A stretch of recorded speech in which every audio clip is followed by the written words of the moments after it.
The Golden Knights are Stanley Cup champions. The Stanley Cup is an icon. Stanley Cup! Stanley Cup champions. Every hockey season, NHL teams duke it out for a chance to lift the Silver Cup. I mean, this cup has seen some things. This is Can Explains the Stanley Cup.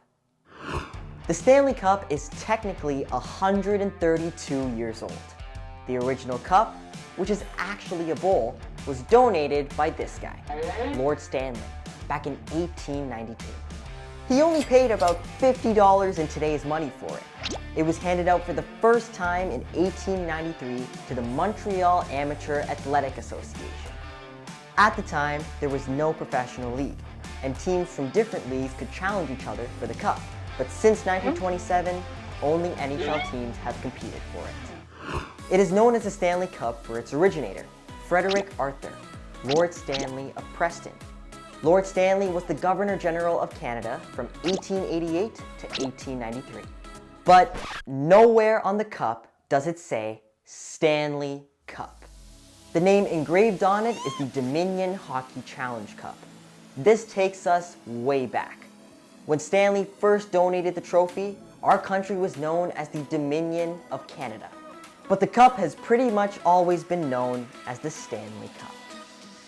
The trophy has looked a few different ways over the years. The original bowl donated by Stanley was retired because it was getting fragile. The current version that gets handed out is made up of a bowl, 3 bands and tiers, a collar, and 5 barrel bands. It is made up of silver and nickel alloy. It stands at 89.5 centimeters tall. It weighs 34.5 pounds, which is about as heavy as 3 slightly chonky cats.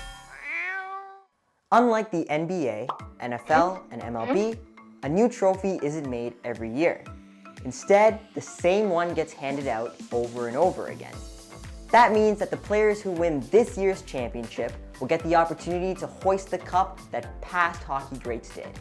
Another unique element is that each winning team player and some members of the team's staff get their name engraved on the cup. So far, more than 3,400 names have been put on the cup. Every 13 years, the space between the bands gets filled up with names. Once that happens, they retire the oldest band and put it up for display at the Hockey Hall of Fame in Toronto. The engraving process is done by hand, and sometimes they get it wrong.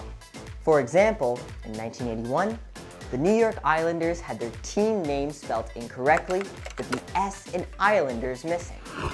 Hockey players are notoriously superstitious. Some players won't touch the trophy before they win it, because they believe those who do are cursed to never win a championship. Another unwritten rule is about who can hoist the cup above their head. While it might be tempting to just grab it and lift it up, if you're ever in its presence, that's a big no-no. Some people believe only those who have won the cup have earned the right to do that. One of the most unique things about the Stanley Cup is that each player who wins the championship gets to spend 24 hours with it. That's been an official tradition since 1995, according to the NHL. And those players have done some pretty wacky and wonderful things with it. Babies have been baptized in it. People have eaten and drunk out of it. Even dogs, like Truman the Doberman, have taken a drink out of it. It's been to the top of mountains, and it's even gone swimming in a pool.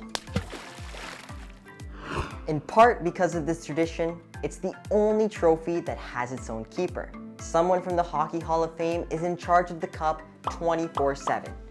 The tradition started back in 1996. Phil Pritchard, this guy with the flowing white locks, is the official keeper of the cup. But he doesn't do it alone. He has some assistance from other keepers as well, including the first woman cup keeper, Mira Bitov. She was awarded the position in April of 2024. The cup and its keepers are busy. It's traveling around 300 days of the year, and it's been all over the world. The first player to take the cup to Europe was Peter Forsberg, who took it back home to Sweden in 1996. The cup has also been present at victory parties in Russia, but in 2022, it was banned from traveling to Russia and Belarus due to the war in Ukraine. However, the Cup has been to a war zone. In 2007, it traveled to Afghanistan, where it hung out with Canadian troops. When the Cup isn't on the road, it's at the Hockey Hall of Fame in Toronto, Ontario, which is also home to the original bowl that Lord Stanley donated. So what would you do if you had one day with the Stanley Cup? Let us know by submitting your answer at cbckidsnews.ca. I would probably take a nap with it. That's it for Can Explains. For CBC Kids News, I'm Arjun Rock.